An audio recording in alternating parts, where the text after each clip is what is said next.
Stupid statements, number 2.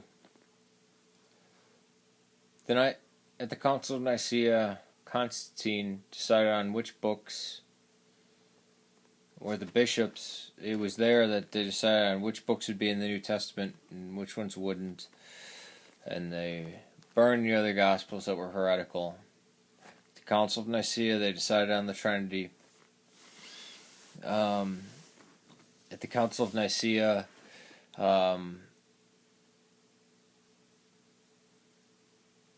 they elevated the Pope. They made the Pope the Supreme Bishop, the Pontifex Maximus. At the Council of Nicea, they decided that Christ was the Son of God and divine and all this kind of stuff. I hear this all the time. This is Pete and Dan Brown's book. Hell, even Dan Barker, a terrible atheist debater. Couldn't really get much of anything right. Oh, at the Council of Nicea, Jesus was blended with pagan gods like, Mithras and Horus and Attis. All wrong. No. Council of Nicea was called because of Arius, who had this upstart idea, and it had to do with Christ's relationship to the Father. The word Trinity had already been in use for hundreds of years. Christ was already seen as God for hundreds of years. Worshipped as such. It was his relationship to the Father. Was it homoousia or homoousia? Depended on one iota. It made all the difference. That's where the saying comes from. It doesn't matter one iota. Council of Nicea is about 300 to 2 was the vote.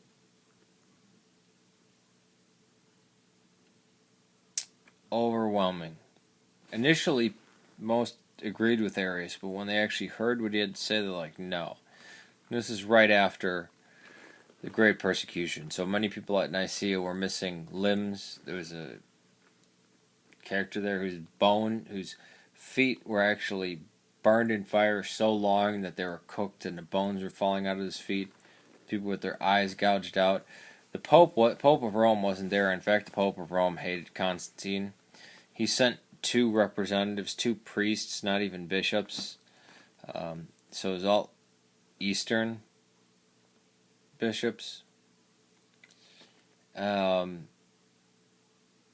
they came up with the first 2/3 of what's called the Nicene Creed, which was basically an ancient baptismal creed with one extra word inserted into it. And after they all signed on to it, they lapsed into Arianism. And Arianism reigned for decades. And even Constantine was baptized by an Arian. And at that point, most of the bishops of the world were Arians. This is the period known as Athanasius Contra Mundo, which means Athanasius against the world.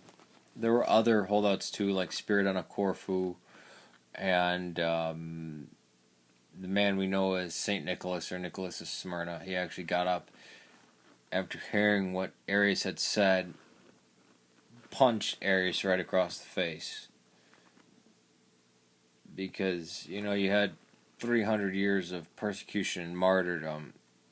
The idea of just changing that was ridiculous. Arius was into some Neoplatonist crap. He wound up dying. Arianism wound up getting accepted by part of the Visigoths and the Vandals. The Vandals actually were racing across North Africa to kill Augustine of Hippo, who the Eastern Orthodox don't like anyways. But no, the Council of Nicaea had nothing to do with anything except Christ's relationship to the Father and the other side matter was setting the date of Easter. And there were a few other things like the Novatians and Meltians and stuff like that, but that was it. The main thing was the relationship of the Son to the Father. No Trinity, no books of the Bible, no deifying Christ, no deciding on which books, no mixing with pagan gods. You can read any of the contemporary sources. No. Council of Nicaea was about concerning one iota. Homoousios versus homoousios. Take it easy.